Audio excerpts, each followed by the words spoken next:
La Gemara dans Moed Katan, Tetzain, 16a et b, Pamachat Gaza Rabbi, Shelo Shanu la Talmidim Bashuk.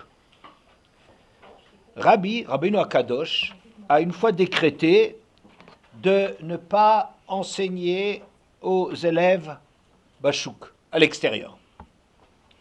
Maïdrash, Chamouche, Irchaïr, Mouchalayim, que tes secrets sont enfuis comme la hanche, ma hierer baseter, de la même façon que la hanche c'est quelque chose qui est caché, af divrei Torah baseter. De la même façon, on n'a pas le droit d'enseigner à l'extérieur les paroles de Torah. Yatsa Rabbi Chia, shna lishne bene Echav, Bashuk, le Rav ou le Rabba Babachana. Rabbi Chia, qui était le meilleur élève, le grand élève de Rabbi, et allé, il a enseigné aux deux fils de ses frères à l'extérieur, à Rav et Rabba Babachana. Shama Rabbi, Ikpid. Quand Rabbi a entendu cela, il l'a mal pris. Ata Rabbi Chia litrezou il est. Et quand Rabbi Chia est présenté à lui, Amar Eya, Mikore lecha bachutz. Et quand Rabbi Chia est venu, alors il a tordu son nom au lieu d'appeler Chia, il a dit Ya. Aya, va voir dehors si j'y suis. Hein? Je pense que c'est la bonne traduction. Mikore lecha bachutz. Qui t'appelle à l'extérieur? Ouais. Yada de nakat milta bedate. Alors Rabbi Chia s'est rendu compte que Rabbi lui en voulait. Bon, alors on parle ici d'autres halachot, quand quelqu'un il est mis en quarantaine, combien de temps ça dure, c'est 30 jours, peu importe, ça ne nous concerne pas ici. Donc,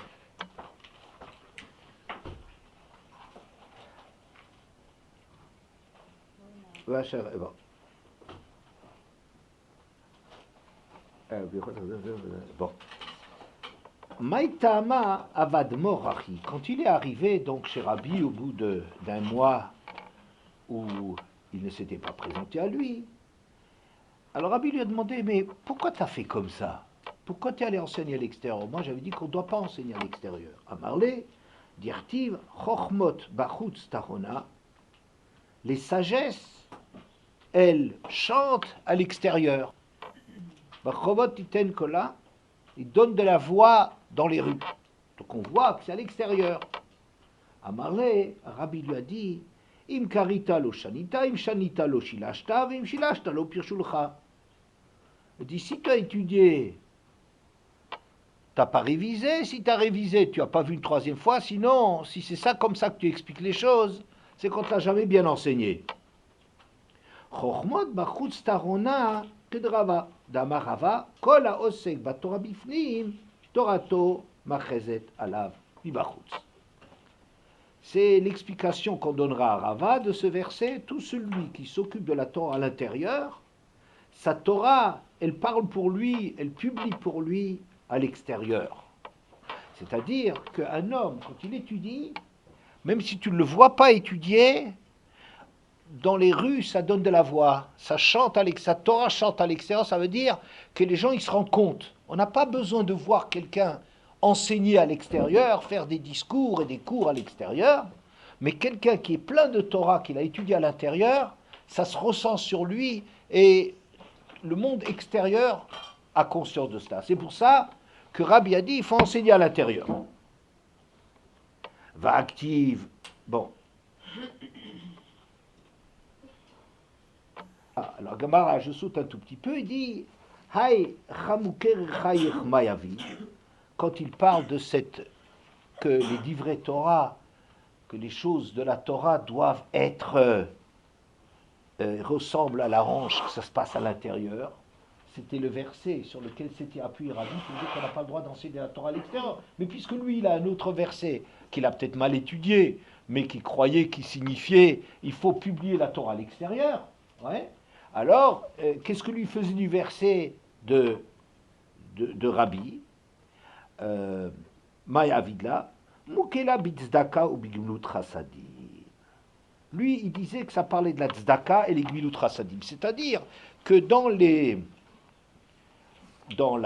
tzedaka, les mitzvot et tout ça, il ne faut pas les publier à l'extérieur. C'est ça qui doit être discret.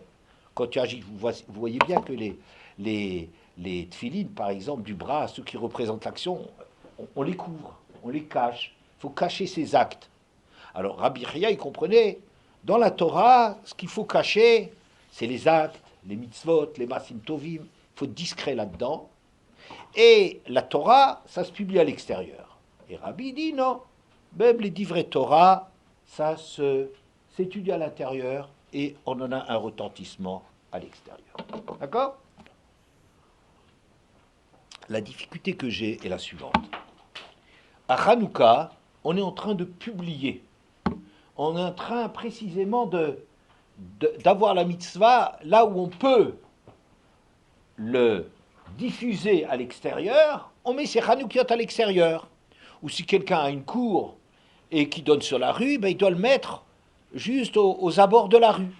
Donc on voit que la Torah, peut-être la Torah doit rester à l'intérieur, les mitzvot doivent rester à l'intérieur, peut-être. Mais alors qu'est-ce qu'on fait à Hanouka de diffuser? Mais c'est dans quel sens qu'on diffuse? Il faut savoir qu'il y a, même dans la halakha, une opinion comme quoi, si on allume, il faut absolument qu'il y ait du monde pour Pirsoumanes. Quelqu'un qui rentrerait, le papa il rentre très tard de son travail, c'est déjà la nuit. Alors, il faudrait a priori qu'il réveille les gens de sa maison pour diffuser le miracle. N'est-ce pas? Et sinon, s'il n'y a personne, il y a une opinion qui dit on ne fait même pas la bracha. Ça veut dire on n'a pas fait la mitzvah comme il faut s'il n'y a pas des gens à qui il faut diffuser. Et ça, c'est quelque chose de très choquant. Pourquoi? Parce que nous, on sait bien que... Pourquoi tu publies? Est-ce que tu publies pour les autres? D'accord, il y a des mitzvot dans la Torah qui concernent les autres, qui Bouddha Vahem, je ne sais pas, la Tzaka, il y a des mitzvot qui concernent les autres. Mais la diffusion d'un miracle, ce qui est important, c'est pour nous.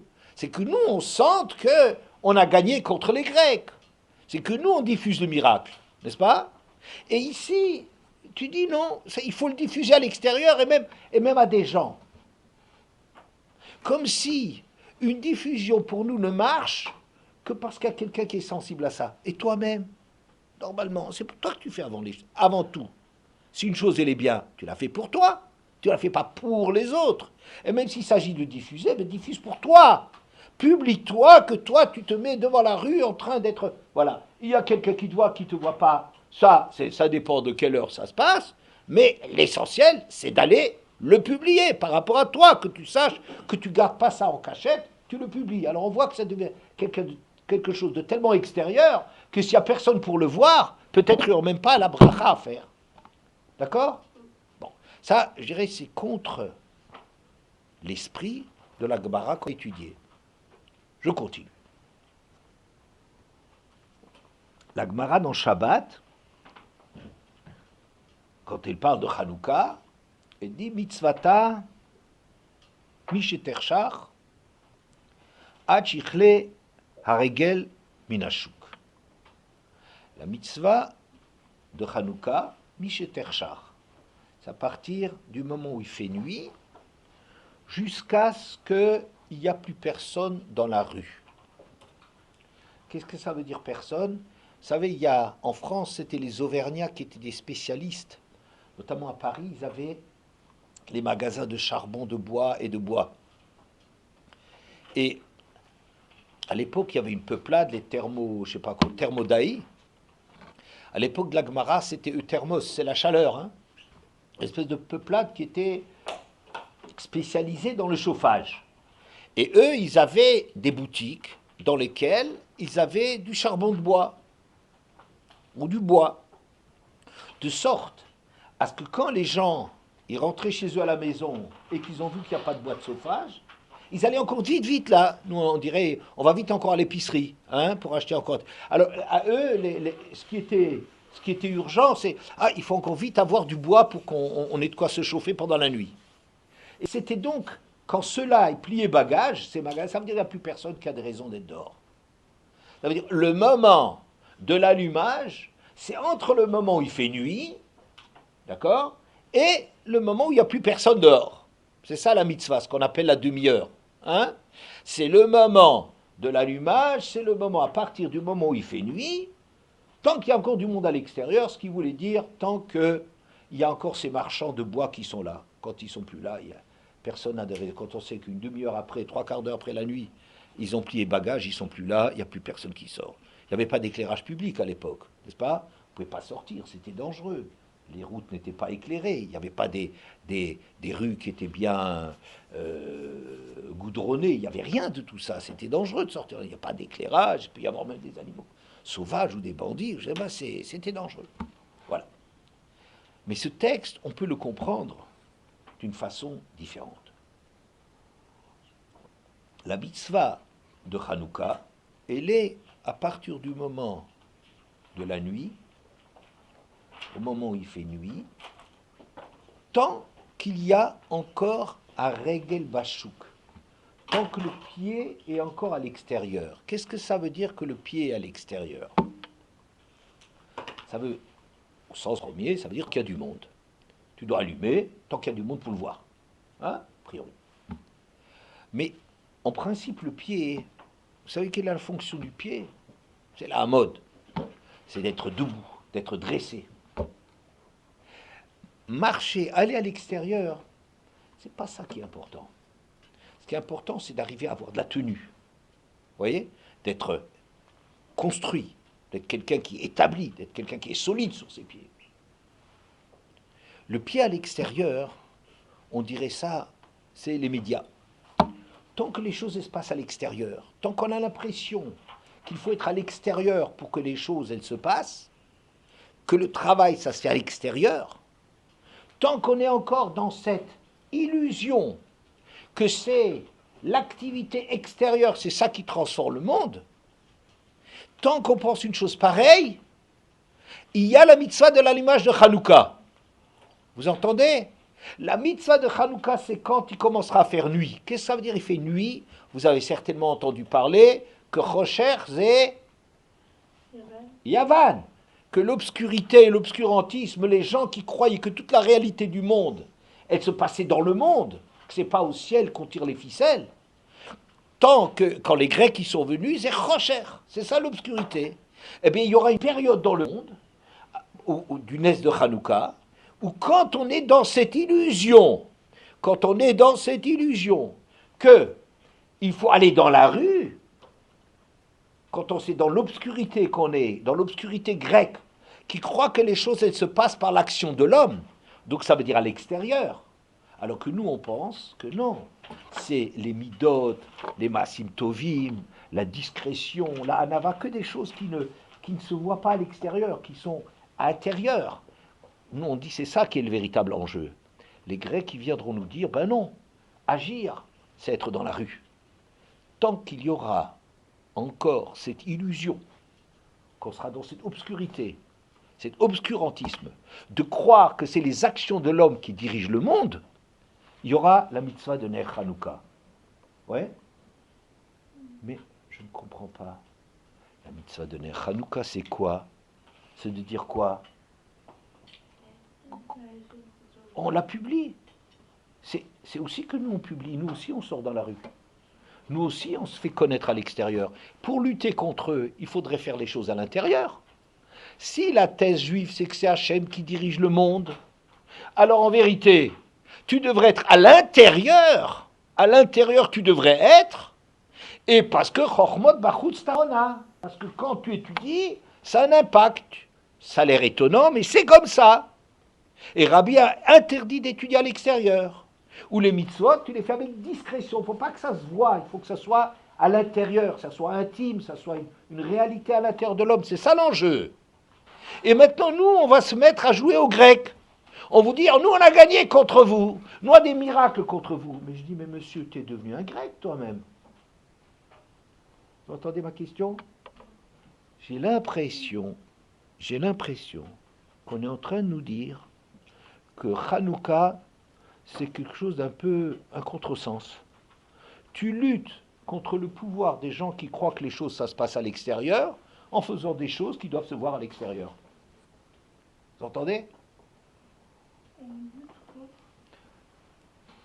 Tu luttes contre des gens qui disent que l'essentiel, c'est ce qui se passe à l'extérieur, Regel Bachouk, c'est-à-dire qu'il faut agir à l'extérieur. C'est là que ça se passe, c'est dans la rue, parce que c'est là qu'on a une action, on voit l'action, tout le monde la voit. Ouais. Le monde de l'action, c'est à l'extérieur. Tu luttes pour une idéologie qui dit non, les choses se passent dans la pnimiout, se passent à l'intérieur, et en étant grec toi-même. Le Sfat Emet, je crois que c'est lui qui disait que où est-ce qu'on place quand on fait la mezouza, la mitzvah la Hanoukia, où est-ce qu'on la place quand il y a une mezouza? Très bien, Nechama. C'est à gauche. Pourquoi? Alors on dit pour être entouré de mitzvot. Hein? La mezouza à droite quand tu rentres, et en face d'elle, à gauche quand tu rentres, la Hanoukia. Peut-être on pourrait comprendre autre chose. Que la mezouza, c'est ce qui protège la maison. Donc c'est à droite, parce que quand tu rentres du côté droit, Betra, Biatra, comme ta maison, quand tu arrives à ta maison, d'après ta venue, d'après ton arrivée, c'est la droite, c'est la mezouza. La mezouza, ça protège l'intérieur. Et la Hanoukia, c'est par rapport à l'extérieur, c'est à droite quand tu sors. Isn't it? Ouais, tu ne lis pas que c'est par rapport à l'intérieur. Tu sois encadré de mitzvot. Oui, ok. Mais Sfat Emet, il a une lecture plus intéressante. Il dit, c'est que la Hanoukia, elle est tournée vers l'extérieur. C'est que quand tu sors, c'est à droite. La Hanoukia, tu vas la mettre comme ça. Si par exemple, moi je suis l'intérieur de la maison, quand on arrive, il faut allumer à la droite. Et il faut embrasser la mezouza à droite. Oui. Donc ça veut dire, il y a quelqu'un à la maison, je rentre, je mets ici la mezouza à droite. Mais quand je sors, oui, ça devient l'inverse. Oui. Donc la droite de la sortie, oui, c'est à l'inverse de la mezouza. Bien. Qu'est-ce que ça veut dire? Ça veut dire qu'en vérité, qu'il y a un souci, encore une fois, un souci de la rue. Un souci de la rue. Mais cette façon de parler, c'est une façon c'est une façon de Hanouka, une façon grecque, oui. Non, mais moi, je ne vois pas trop la question, parce que vous avez dit qu'on extériorise ce qu'on a à l'intérieur. Comment? Vous avez dit qu'on extériorise ce qu'il y a à l'intérieur, non? Mais il faut... Automatiquement, ça extériorise ce qu'on a à l'intérieur. Donc les Grecs, ils extériorisent des choses qui ne sont pas bien, et nous, on extériorise des choses. Mais non, mais c'est pas en public. Comment est-ce que tu extériorises? C'est pas comment est-ce que tu extériorises. C'est pas comme dit Rabbi Chia. C'est que quand tu dis que les chokhmot, elles chantent à l'extérieur, elles chantent ta gloire, pas parce que tu l'étudies à l'extérieur, reste chez toi, étudie chez toi, il est interdit, dit Rabbi, sauf à de rares occasions d'étudier à l'extérieur, reste chez toi, et n'aie pas peur, c'est diffusé à l'extérieur. D'accord? Alors, on devrait lutter contre les Grecs qui disent que c'est l'extérieur qui est important, il faut que ça se passe à l'extérieur, il faudrait, en étant à l'intérieur, renforcer son étude de la Torah à l'intérieur. C'est comme ça qu'on lutte. Lutter en se faisant voir à l'extérieur, c'est comme admettre que les Grecs, ils ont gagné. D'accord? Encore un point. Il y a à l'Anissim, dans les différents textes, le texte d'Agmara, à Nerot Alalou, il y a quelques textes concernant Hanouka. Et ce qui est étonnant, ce qui moi m'étonne, c'est que on considère deux choses essentielles dans l'histoire de Hanouka. Lesquelles? Sur quel miracle, de quel miracle parle-t-on à Hanouka? La fiole d'huile, très bien, n'est-ce pas? Que la fiole, il y avait pourquoi allumer un jour et ça donnait 8 jours. Et deuxièmement, la guerre, très bien. La victoire d'une poignée de gens contre grande puissance militaire. On est d'accord? Bien, c'est ça les miracles. En vérité, vous pourrez dire que c'est deux aspects de la même chose, n'est-ce pas? Puisque le petit nombre, il arrive à se diffuser, à la même façon qu'un peu d'huile, ça peut éclairer beaucoup, un peu d'hommes peuvent gagner sur beaucoup. Hein, c'est dans des domaines différents. L'un, c'est plus le domaine de la chokhma, et l'autre, c'est plutôt sur le plan militaire. Mais on parle beaucoup de la victoire de la guerre, n'est-ce pas? Et moi, je suis très dérangé par cela. Je vais vous dire pourquoi. Donc on dit, moi je connais plus le texte Ashkenaz, et automatiquement je dirais plus le texte Ashkenaz, mais chez les Sfardim, je vous dirais qu'est-ce qu'il y a comme changement intéressant par rapport aux Ashkenazim. Mais donc, Alanissim, voilà Pourkon, voilà Gvrot, voilà Tchouot, voilà Milchamot. Chez les Ashkenazim, ça a l'air d'être des gens sur la guerre. Elle était waouh, Milchamot. Là-dedans et dans Hanerot Alalou, il y a aussi Milchamot. Chez les Sfardim, on ne dit pas Milchamot. D'autres, ils parlent aussi de Gvrot, on ne parle pas de Milchamot. Les Ashkenazim, ils ont l'air d'être très la victoire militaire. Mais chez tout le monde, on va dire Masarta Gibori Biachadashim, Verabim Bead Meatim, Utmeim Bead Torim. Tous les gens qui sont des vrais guerriers, qu'est-ce qui fait la force d'une armée? C'est le nombre, c'est la force, c'est l'impureté, parce que l'impureté, il n'y a rien qui me limite dans ma façon d'agir. On n'a pas besoin de faire appel aux mitzvot, aux midot, n'est-ce pas? Les édimes, les mauvais, les méchants, c'est toujours des gens qui sont mieux armés que les gens qui sont au Skebatora. Les gens qui sont au Skebatora, ce n'est pas des vrais militaires. Pourquoi? Parce qu'ils sont comme ça en retrait, comme ça ils sont en train de calculer ce qu'on a le droit de faire, on n'a pas le droit. Les autres, d'abord, ils tuent et ensuite ils... Ouais. Donc on voit qu'il y a un point militaire extrêmement fort, là, ou bien Hanouka, Hanoukafe, le mot même de Hanouka, alors soit c'est un langage de Chidour, c'est un langage d'inauguration, ils ont inauguré le Misbéach, soit c'est un langage de Hanou, ils se sont reposés le café, le 25. Ouais, et c'est de là le mot. Comme si le fait d'avoir obtenu la victoire, d'avoir eu la tranquillité, ça c'est un grand exploit de Hanouka. Ok? Bon, c'est même dans le nom même de Hanouka. Donc cette histoire militaire, elle a beaucoup de présence. Juste un petit point que je trouve très intéressant, et je n'ai pas vu, je n'ai pas cherché, mais j'ai pas cherché, donc je n'ai pas trouvé, mais je propose peut-être quelque chose.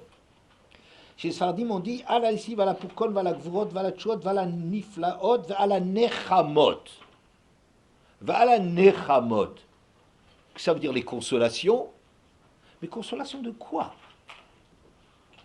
Tu me dis sur les guerres, les actes héroïques, les miracles, les prodiges, tout ce que tu veux, je comprends. Que tu t'es souvenu de nous, formidable. Mais Nechamot, qu'est-ce qu'il y a comme consolation? De quoi il se console? On a une victoire, ben, oui. Bah, genre quand les Avérotes, enfin, parce qu'il y avait une période où ils avaient le droit de faire des Avérotes, sinon ils devaient mourir. Ouais. Bah, il y avait l'histoire de Myriam Bat, je sais pas quoi. Judith? Bah, elle était en fait, déjà, ils avaient tendance à être un peu révoltés. On a donc fait la Torah et une Mitzvot et on nous tue. Du coup, ils demandaient à Hachem, il est où? Et quand ils ont vu qu'ils ont gagné la guerre, ils ont dit Hachem, ils se sont consolés, non? Ouais. Toutes les guerres, c'est comme ça. Toutes les guerres, c'est comme ça. Tu sais, ça ne marche pas tout de suite. Hein, bon. Quoi qu'il en soit, je suis a priori très étonné de cette insistance de la victoire militaire. Pourquoi? Vous étudiez le Nar. Vous avez des leçons de Nar. Ouais. Le Nar, il est plein d'un grand principe. Tu fais le Ratzon Hashem, tu gagnes. Tu t'éloignes du Ratzon Hashem, tu perds. Le nombre n'a rien à faire là-dedans. Ils sont arrivés en Eretz. Ils ont fait le siège d'une ville fortifiée, verrouillée de tous les côtés. Yericho, ils ont fait leur filote, ils ont sonné le chauffard, ils ont fait ce qu'il fallait d'après la Torah. La ville la plus fortifiée du monde, elle s'écroule. Ouais, bon. Seulement, il y avait un problème. C'est qu'Achan, c'est quelqu'un qui a volé du butin. Donc, la prochaine étape, ils croyaient qu'ils allaient gagner contre un petit truc qui s'appelait Haï, Haïn Yud, ouais, la ville de Haï. Ils ont attaqué et ils ont eu une perte terrible que le chef du Sanhédrin est mort. Ouais. Alors, et ils étaient très forts. Ils étaient très forts, ils étaient sur d'eux et tout ça. Et ils ont attrapé une perte terrifiante. Ouais. Pourquoi? Parce qu'ils n'avaient pas de mérite. Hachem, il avait quelque chose à leur reprocher. Et tout le Tnar, c'est tout le temps l'illustration de cela. C'est pas une question de nombre. Quand Hachem, il est pour toi, il peut contre Sisra faire tomber des rochers du ciel pour faire la guerre contre toi. Avraham Avinu, quand il se lance contre les rois, il peut aller avec du je sais pas quoi, avec de la paille ou des trucs ou des machins qui deviennent des flèches ou des trucs incroyables. Parce que pourquoi? Parce qu'Avraham Avinu, il faisait une mitzvah et il a Hachem de son côté, mais c'est Hachem qui fait la guerre. Ouais, tout le temps, le nar ne parle que de cela. Qu'on sache bien que ce qui fait gagner ou perdre les guerres, c'est pas du tout la force, c'est pas du tout le nombre, c'est pas du tout le zédim, c'est pas du tout les tmeïm, c'est pas du tout les rechaïm. C'est quoi? C'est le Ratzon Hachem. Il y a d'ailleurs très intéressant que les gens à la guerre, pour accepter que les gens ils soient militaires, Michéaré, il y a des gens qui étaient éliminés. Et tu sais, éliminés pourquoi? Parce qu'ils n'ont pas la conscience tranquille du point de vue de leur mitzvot. Si quelqu'un il avait enfreint des mitzvot, et d'après, il y a une opinion, même une mitzvah de Rabbanan, ouais, il ne partait pas à la guerre. Hayare mi averot shebiado, celui qui a peur de cela, il part. Mais je ne comprends pas, mais il s'agit de faire la guerre, c'est un soldat. Non, pas de soldat. Avant tout, tu veux que les gens que tu envoies à la guerre soient des gens, hein, tzadikim, des gens, mais c'est ça qui est important. Quand tu as fait la guerre à Midian, on a pris 1000 par tribu, des gens, on voulait qu'ils soient des gens bien. C'est ça ce qu'on a demandé. On n'a pas demandé qu'ils soient nombreux. On est parti dans des guerres dans lesquelles, qui c'était dans Guidon, il y a 300 pour faire la guerre contre les ennemis les plus forts de l'époque. Il n'était rien qu'à 300, juste pour qu'ils se rendent bien compte que la guerre, c'est pas le nombre qu'il fait. Il y a des exemples et des exemples et des exemples. Et si ça va pas, tu fais de chouva et ça va. N'est-ce pas? C'est que ça, c'est le modèle partout que c'est comme ça. Plus que ça.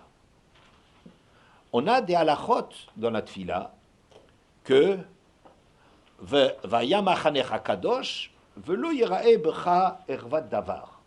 Il faudra que ton camp il soit sain, pur, ouais.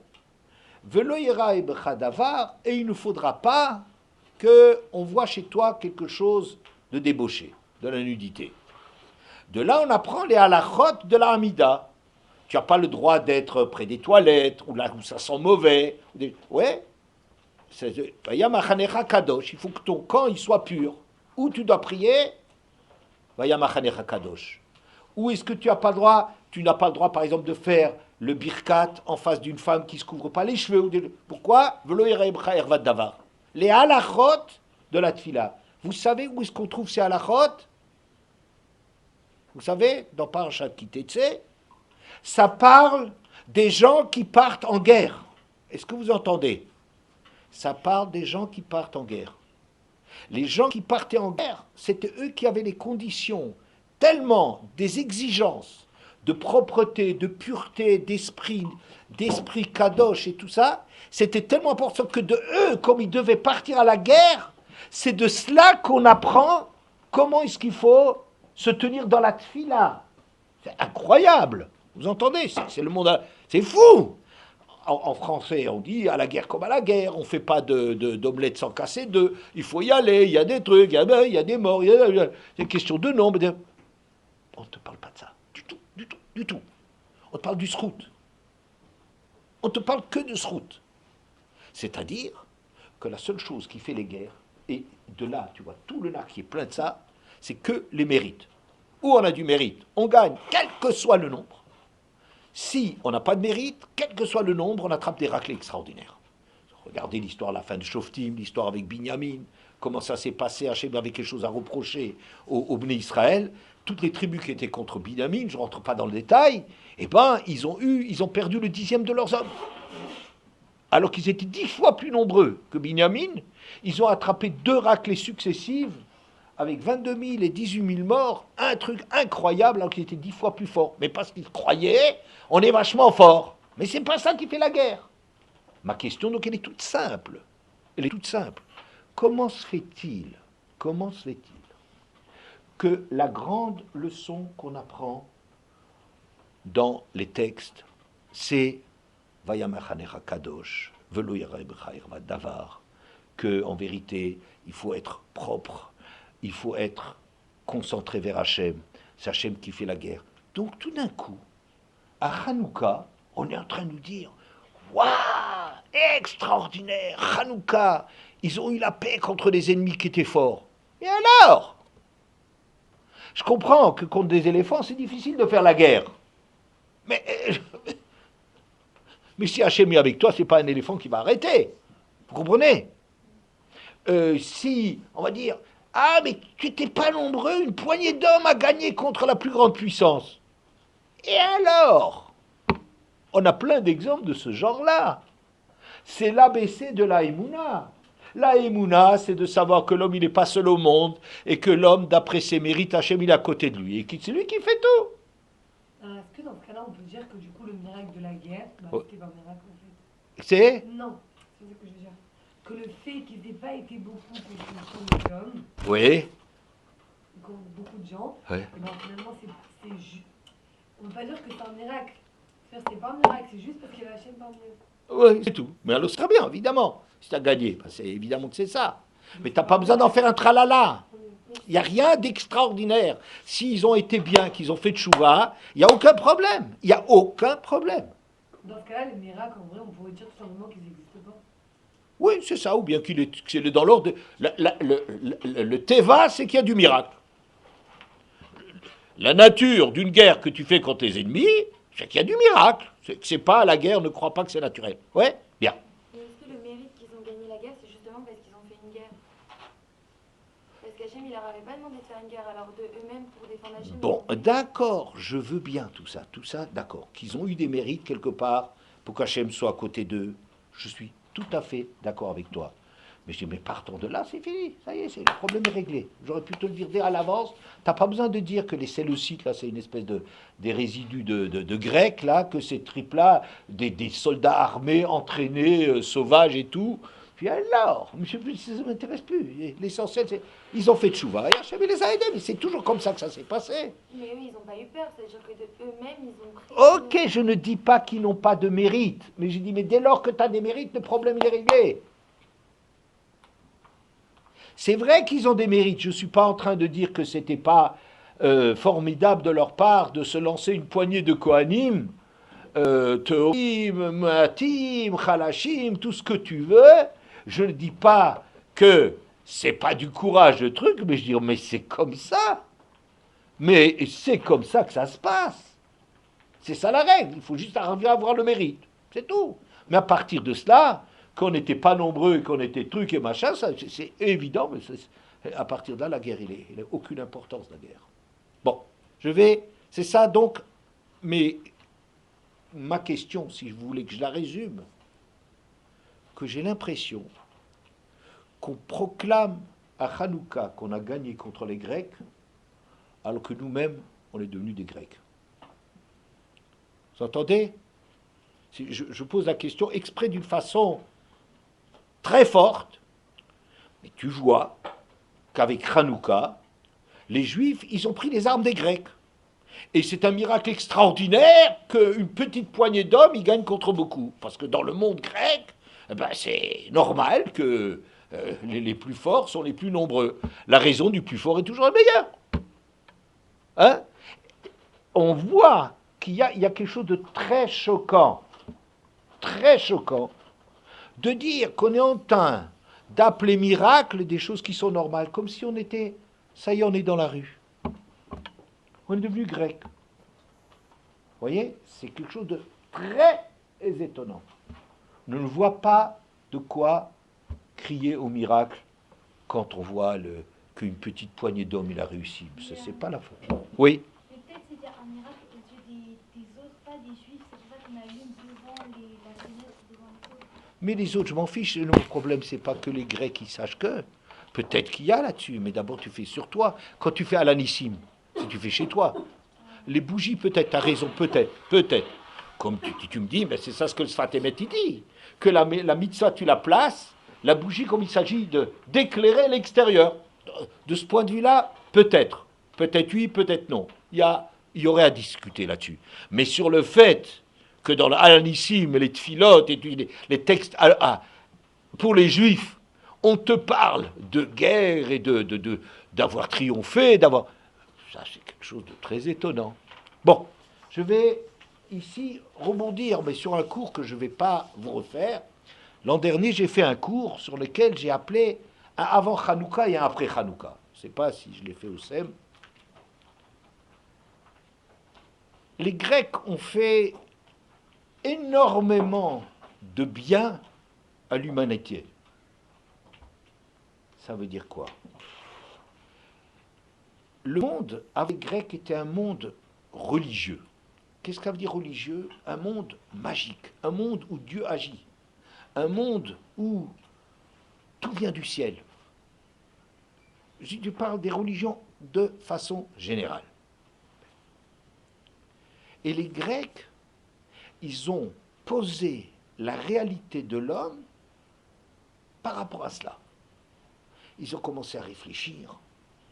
Ils ont commencé à faire de la science, de l'astronomie, de la réflexion, la médecine, développer la présence de l'homme, la réalité de l'homme. T'es pas un microbe par rapport au ciel. C'est remarquable. Dans un monde qui a peur, un monde qui est terrorisé par les dieux, arriver à chasser les dieux. Je ne parle pas d'Hachem, je ne parle pas de ça. Je parle de l'état des lieux quand les Grecs viennent. Quand les Grecs viennent, le monde était sous-développé. Il était sous-développé, c'est-à-dire qu'il était soumis à une pensée religieuse. Et les Grecs, par rapport à cela, ils ont mis en place une critique d'un monde qui ne croit pas. C'est l'homme qui est la mesure de toute chose. C'est l'homme qui est au centre. C'est l'homme qui est le critère. Nous, on existe. C'était quelque chose d'extraordinaire. Je dis, c'est une victoire de la pensée sur l'idolâtrie, sur la superstition, sur la magie. Les Grecs ont fait un bien extraordinaire.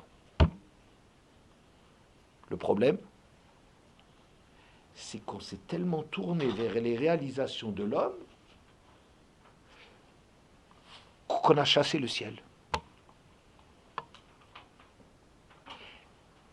C'est-à-dire, les Grecs ont obligé les Chachamim de leur époque à traduire la Torah en grec. Devant Ptolémée, vous connaissez cette histoire, il a rassemblé 72 Chachamim du Sanhédrin et leur a demandé de traduire la Torah en grec. Qu'est-ce qu'il a voulu faire? Il a obligé les Chachamim à parler de choses religieuses en termes laïques. C'est-à-dire à traduire la Torah en grec, c'est-à-dire être capable d'exprimer des choses qui sont fines, qui sont subtiles, qui sont spirituelles, de la rouchaniout, de traduire cela dans un langage humain, à des gens qui ne sont pas complices. Vous entendez? Comment est-ce que tu vas parler de la Torah à des gens qui ne sont pas complices? C'est extrêmement dur. Pourquoi? Parce que les Juifs aussi, à l'époque, il y avait la nevoie, ils étaient proches d'Hachem et tout ça. Ils savaient très bien que le monde était dirigé par Hachem. Ils le savaient très bien. Mais quoi? Mais on les a obligés, les Grecs, l'attaque des Grecs, était d'obliger les Juifs à parler la langue grecque. Quand on dit qu'il y a de la place, que c'est la plus belle des langues, je ne sais pas si c'est sur la qualité esthétique du grec, je ne sais pas. Mais ça veut dire que le grec, on va le dire comme ça, il a forgé les concepts, les outils de la réflexion, de dire les choses en termes rationnels, que l'homme, il a, à partir des Grecs, la maîtrise du monde. Le danger, c'est que, mais qu'est-ce qu'on fait avec Hachem dans ce monde? Vous comprenez? Je dirais que sur l'histoire de l'humanité, les Grecs ont fait un progrès extraordinaire. On arrête d'être des trucs comme ça, des magies, vous savez, on lui enfonce une aiguille là-dedans, et puis alors, dans une poupée, alors il y a quelqu'un qui sent quelque chose. Enfin, ce monde-là de fou, dans lequel on n'a aucune maîtrise des choses, on est victime victime de ce qui se passe dans le ciel ou dans je sais trop quoi, oui, d'arriver à réfléchir aux choses, voir qu'il y a la causalité, cherche des causes, cherche des conséquences, des effets, traduit, analyse. Ça, c'est toute la naissance de la philosophie, des mathématiques, le langage des sciences, la médecine. L'homme maîtrise le monde. Seulement, ce qui est terrible, c'est que les Chachamim n'ont pas pu traduire au départ Lo haïta à Torah yochola litargem kol tzorka. On n'arrivait pas à traduire la Torah autant qu'il fallait. Pourquoi? Parce qu'on n'a pas été au niveau. On était tellement habitué à vivre avec la réalité d'Akadosh Baruch Hu qu'on n'a pas été capable de se mesurer aux exigences du monde, entre guillemets, beaucoup de guillemets, moderne. Et c'est ça, la naissance de la Torah chez Baal Pé. Je dirais c'est grâce aux Grecs que c'est venu. Qu'est-ce que c'est la Torah chez Baal Pé? Il y a une Torah chez Baal Pé que Moshe au Sinaï a déjà reçu des enseignements oraux. Ça c'est clair. Mais la Torah qui vient des problèmes de l'homme, et que c'est les problèmes de l'homme que tu regardes à la lumière de la Torah, ça c'est l'essentiel de la Torah chez Baal Pé. L'époque des Chachamim, ça commençait essentiellement avec les Grecs. C'est-à-dire qu'avant ça, on avait le Navi, maintenant on a le Chacham. Le Chacham, c'est quelqu'un qui, par sa pensée, arrive à traduire, à analyser, à prouver les choses. Mais du point de vue religieux, ça a été une catastrophe. Pourquoi? Parce que quelque part, toutes les religions, après, si l'homme, il arrive à tout traduire en termes scientifiques, mais on se demande où est Dieu là-dedans. Vous comprenez? On a eu un problème, un monde qui a changé, qui d'un côté, il est devenu extraordinaire parce que les Chachamim ont montré toute la grandeur de leur Chokhma, d'arriver progressivement à analyser le monde et de le dire d'une façon juive. Comment tu peux dire la science, il n'y a pas de Dieu dans la science? Arriver à avoir un rapport, un échange avec la science. Arriver à avoir un échange avec la culture, avec la philosophie, avec la réflexion, c'est quelque chose d'extraordinaire. Arriver, c'est un challenge exceptionnel d'arriver à dire des choses qui, dans un monde rattaché à Hachem, mais de les dire dans un langage qui peut se dire. Est-ce que maintenant, est-ce qu'un chacham juif est capable dans le monde de s'exprimer par rapport à un apicores, par rapport à un athée? C'est ça le grand progrès, le changement qu'il y a eu, mais avec un danger fantastique, c'est qu'on peut être devenu des Grecs, c'est-à-dire de croire que le monde, il est sans Dieu, il peut vivre sans Dieu. On peut expliquer le monde sans Dieu. Ouais. Avant, ne cherchez pas à l'expliquer. Voilà. Alors, je vais vous rapporter le Ramban. Le Ramban, dans Bchukotai, fait des développements énormes sur le fait de la médecine. Et on dit là-dedans, il rapporte des Gmarot, She'id darkam shel bnei adam birfuot, et là chez Nagou. Les hommes n'ont pas besoin essentiellement d'aller chez les médecins, mais ils en ont pris l'habitude. Ilou lo haya darkam birfuot, s'ils n'allaient pas consulter les médecins, Yechele Adam, que fi asher yeh alav, onesh, chet'o, l'homme aurait guéri une fois qu'il a été puni pour ses fautes, vitrape birtzon Hashem, et il guérira par la volonté d'Hachem. Avalhem naagu birfuot, v'Hachem inicham le mikre ativim. Mais les hommes ont pris l'habitude de se faire guérir, d'aller chez les médecins, oui, et Hachem les a abandonnés à la nature. C'est une phrase extraordinaire. Je dis encore dans ce sens, après j'essaierai d'expliquer. On dit le roi Assa, il dit, oui, on dit à son propos, Gambecholio lodarachet Hashem kiberofim. On lui dit, et Assa, il n'est pas allé demander à Hachem, il allait chez les médecins. C'est un scandale. Vous entendez? Quand il était malade, au lieu de consulter Hachem, il va chez le médecin. Comme s'il a fait, dit le Rambam, 2 fautes. 1, il ne va pas à la bonne adresse. Et 2, il va à la mauvaise adresse. Pourquoi? Parce que quand tu as un problème, c'est parce qu'Hachem il t'envoie une punition. Si quand Hachem il t'envoie une punition, tu fais tchouva, eh bien tu guéris. C'était un signe du ciel, un homme qui fait des mauvaises affaires, une maladie ou des choses comme ça. Eh bien c'est la façon dont Hachem a la relation avec les hommes. Et quand quelqu'un n'agissait pas bien, mais c'est pas chez le médecin qu'on va. Et si tu as des problèmes, tu vas interroger le Navi. Si tu n'arrives pas à trouver pour quelle raison, qu'est-ce qu'Hachem me reproche, va interroger un Navi, il te révélera qu'est-ce que tu as fait de pas bien. Comme ça, le problème c'est de guérir. Le problème c'est toujours de guérir. Mais comment tu guéris? Ben, tu te rapproches d'Hachem. Tu corriges tes erreurs. D'accord? Donc, et le Ramban continue. Que quoi? Que comme les hommes, ils ont pris l'habitude de s'abandonner à la nature, c'est qu'Ilou, Zahama, que c'est le médecin qui te guérit, que le médecin, tu as plaisir quand je dis Zahama, hein?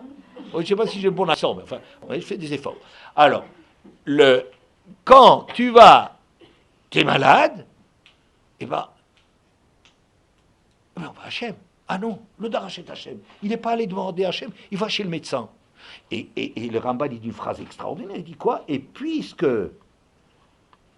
Alhem Naagu Birfuot, ils ont pris l'habitude de se faire soigner, Hachem il les a laissés à la nature.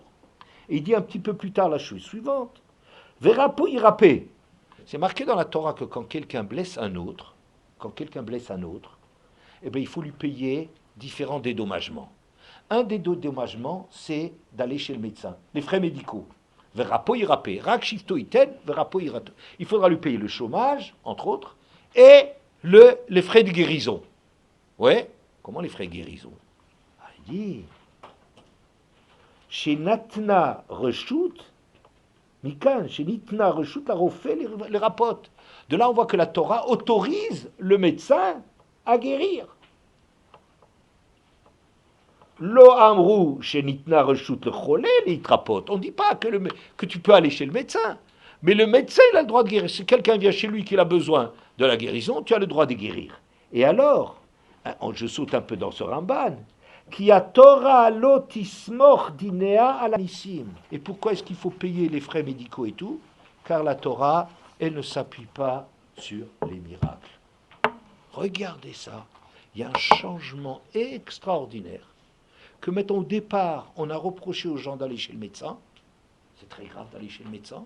Et comme les gens, ils ont pris l'habitude d'aller chez les médecins, ça veut dire de croire dans la nature, et bien Hachem, il les a abandonnés à la nature. Et maintenant, je dirais, et maintenant tu es obligé d'aller chez le médecin. Si quelqu'un va dire, là, je prie. Non, eh ben, c'est faux. Si tu as besoin de te faire guérir, tu vas chez le médecin. Tu vas chez le médecin en faisant une iratson, c'est-à-dire que tu fais des tfilotes pour que ce médecin ait le srout, que tu aies le srout, que ce médecin il soit bon pour toi. Tu dis iratson, mais tu dois aller chez le médecin. Le type qui ne va pas chez le médecin quand il est malade, c'est Hachem qui guérit, c'est un fou, il est suicidaire. C'est une faute qu'il fait. Et c'est pour ça que la Torah dit, si on blesse quelqu'un, il faut lui payer les frais médicaux. Pourquoi? Parce qu'on a pris l'habitude de croire que dans les maladies, il faut aller chez le médecin. Alors c'est devenu une réalité qu'il faut aller chez le médecin. Vous entendez? Les trucs, au début, on reproche, le Ramban reproche, il dit que la Torah reproche aux gens que quand ils sont malades, ils ne sont pas allés consulter Hachem et régler l'affaire avec la tchouva et Masim Tovim. Ouais. Et après il dit, Eindarka l'ismoch à la nissim. La Torah, elle ne s'appuie pas sur les miracles. Qu'est-ce que c'est un miracle? Qu'on guérisse comme ça.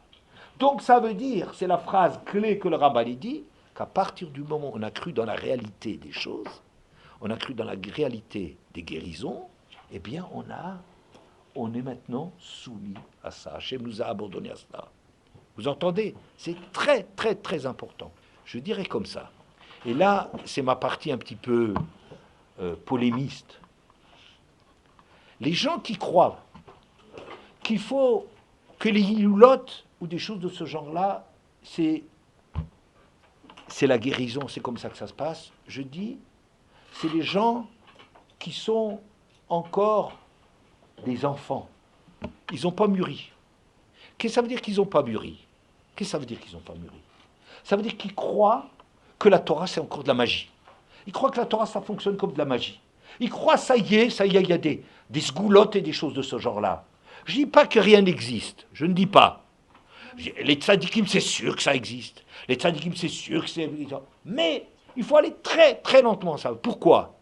Parce que si, dans notre comportement professionnel, par exemple, on n'est pas honnête 100%, on ne se conforme pas à la Torah, mais on se porte comme des lutteurs, comme l'exige la vie professionnelle, struggle for life. Oui, une lutte pour la vie, il faut être truc, il faut être malin et tout ça. Ça veut dire que la réalité dans laquelle tu es, c'est qu'il faut être combattant, il faut être grec, il faut être dans la rue. C'est là que ça se passe. Elle ne commence pas dans la religion, de croire que la religion c'est un truc magique. C'est très bien que les gens, grâce à certaines choses, gardent un lien avec la Torah, qu'ils sachent que les choses, qu'Hachem est là, que ça existe, qu'on peut agir. Ça c'est bien. Mais de croire dans un truc comme ça, je dirais, c'est comme un gosse qui continue à être un gosse. C'est-à-dire que ce que les Grecs, ils ont fait dans le monde, ils ont fait, je dirais, ce qui se passe dans l'évolution d'une personne. Au début, quand on est tout jeune, ben le monde, il est réglé avec papa et maman. Vous voyez, c'est tous les problèmes. On ne rentre pas dans le problème. Il y a papa et maman, c'est eux qui donnent la réponse à tous les problèmes. C'est eux qui ont la solution de tous nos problèmes. Tout le problème, c'est que de trouver papa et maman. Hein? Et si ça ne va pas, et si on est tombé, maman, cherche ta mère, cherche un Kadosh Baruch Hu. Ouais, c'était le monde au début, c'est un monde extraordinaire. C'est un monde pur, c'est un monde vrai. C'est un monde dans lequel, quand tu es malade, tu ne vas pas au médecin. Parce que tu vas à la vraie solution des choses. Mais avec l'âge, on devient adulte, on devient mûr, oui, on commence à avoir du sechel, à la bat mitzvah, à la bar mitzvah, on commence à réfléchir sur le monde. Et en même temps, le monde, il est présent, même physiquement, je dirais une bat mitzvah ou un bar mitzvah, ça correspond aussi à une présence du corps, une réalité du corps, plus forte qu'elle n'a jamais été. En même temps qu'on a le Yetzer HaTov, avec la chokhma, avec la réflexion à partir de la bar mitzvah ou la bat mitzvah. En même temps, il y a aussi le corps qui est beaucoup plus présent, qui a des réalités dont on n'avait pas tellement conscience. On avait peut-être du Yetzer Hara, mais on n'avait pas conscience d'une réalité du corps. Et comme ça, comme si le combat, il y a un combat contre une réalité du monde et les hashkafot. Ça, c'est un monde dans lequel on a passé l'enfance. Ça veut dire qu'à partir du moment où on prend conscience de la présence du monde matériel, oui, on ne peut plus jouer au naïf. C'est ce que je dis. On ne peut plus aller à un tige comme ça, on va dans un truc miraculeux, le rebbe machin qui prend ta place. Tu ne vis pas par procuration. Tu es responsable de ta vie. Tu es obligé d'aller maintenant chez un médecin. Tu es obligé de prendre les questions qui se posent. Je dirais, autrefois, ils n'avaient pas de problème sur la création du monde, la date de la création et tout ça. Pas seulement parce que ils n'avaient pas conscience que le monde, il a 14 milliards d'années. Aux dernières informations que j'ai eues il y a quelques années, avec 14 milliards, depuis ça a peut-être bougé, j'en sais rien. Peut-être pas seulement à cause de ça, mais parce que fondamentalement, la vérité de la Torah, c'est ça qui était vrai. Parce que la Torah, elle veut te faire ça. On était bekesha comme un enfant qui n'a pas de problème, que le seul problème, il est avec papa, maman. C'est la seule chose que tu as besoin. Mais quand on évolue, quand on devient plus mûr, quand la réflexion commence à rentrer là-dedans, tu as aussi une autre façon de considérer la réalité. Tu ne peux pas balayer la réalité comme ça. Elle commence à avoir une épaisseur. Vous comprenez? Et c'est ça ce que les Grecs, ils ont amené. Ça veut dire, les Grecs, ils ont non seulement obligé les chachamim, l'homme de façon générale, à réfléchir, à analyser, pour arriver à Damashetachiv la picoros, d'arriver à répondre aux questions. On ne peut plus être naïf, et on a perdu ça. Et donc c'est ce que le Ramban dit. Maintenant la médecine, il faut aller chez le médecin. Il ne faut pas oublier qu'il y a Hachem derrière. Ça c'est important. Les Grecs, ils font oublier qu'il y a un médecin derrière. Que derrière le médecin, il y a un vrai médecin. Les Grecs, ils nous ont fait oublier ça. Mais la réalité, que quand on est malade, on commence à se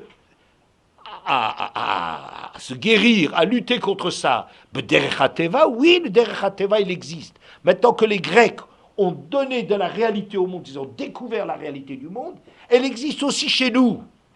On ne peut pas être naïf.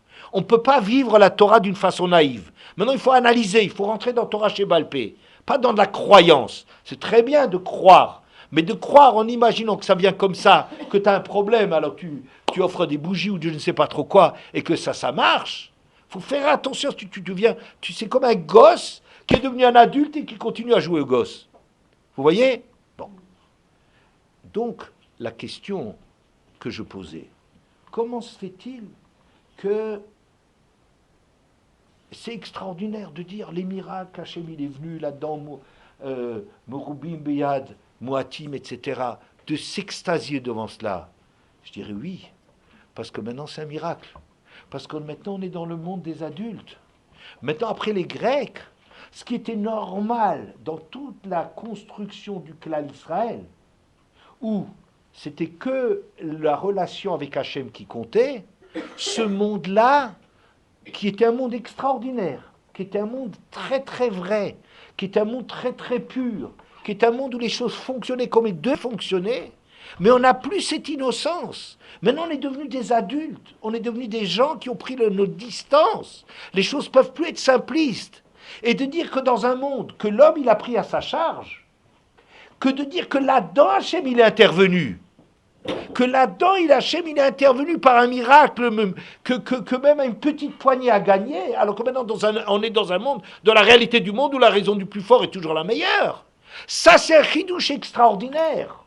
Vous comprenez? Le chidouche de Hanouka, c'est pas en soi le fait il y a une guerre et Hachem il nous aide.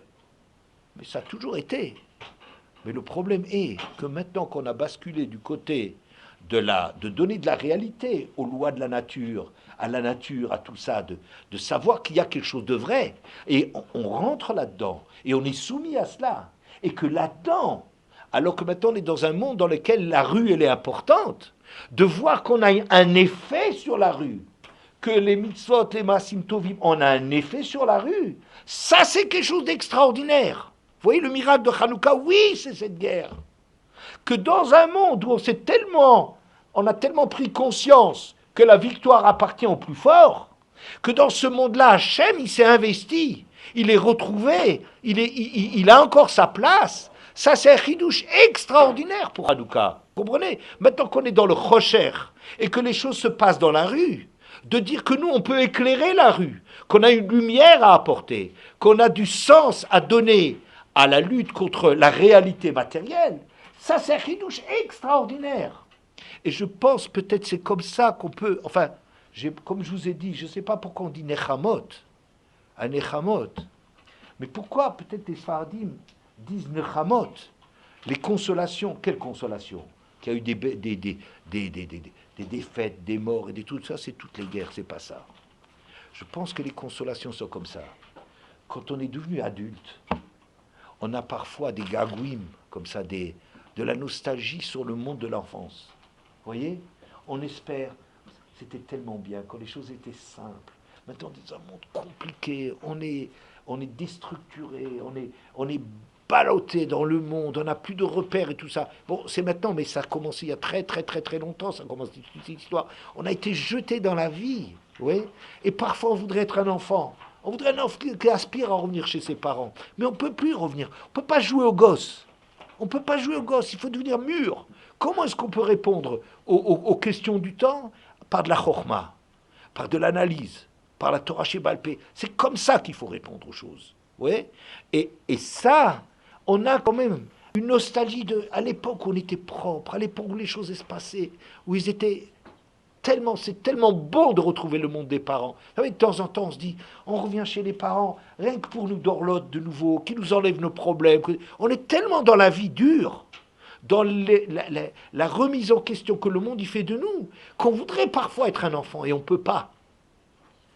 Et si on voit que dans le monde des adultes, il y a aussi de la présence, de découvrir que même dans ce monde où tu as l'impression que ce monde, tu es jeté dans le monde, tu es aux prises avec des choses, avec des réalités qui sont devenues des réalités, où le derrière Teva, c'est devenu ça le Teva, que quand tu es malade, il faut aller chez le médecin, oui, que dans un monde pareil, tu redécouvres qu'Hachem, il peut être présent et tout éclairé. Ça, c'est les Nechamot, c'est la consolation que quand, dans un monde adulte, tu découvres un sourire d'Hachem, ce sourire, il est beaucoup, beaucoup plus chaud que le sourire que tu avais au début. Au début, ce sourire, il était gratuit. Il était facile. Mais quand tu as été jeté de ce monde, tu as abandonné, tu es devenu un adolescent. Tu n'es plus un enfant. Dans l'histoire, les Grecs nous ont fait passer au monde de l'adolescence. Ça a été la crise de la puberté pour le monde. Ouais. Et dans ce monde, découvrir la lumière de Hanouka, ça c'est une Chama. C'est dire, c'est extraordinaire. Maintenant, on vit dans un monde auquel on appartient, et on voit qu'Hachem, on peut trouver la trace d'Hachem et la lumière d'Hachem là-dedans. Ça, c'est la Nechama.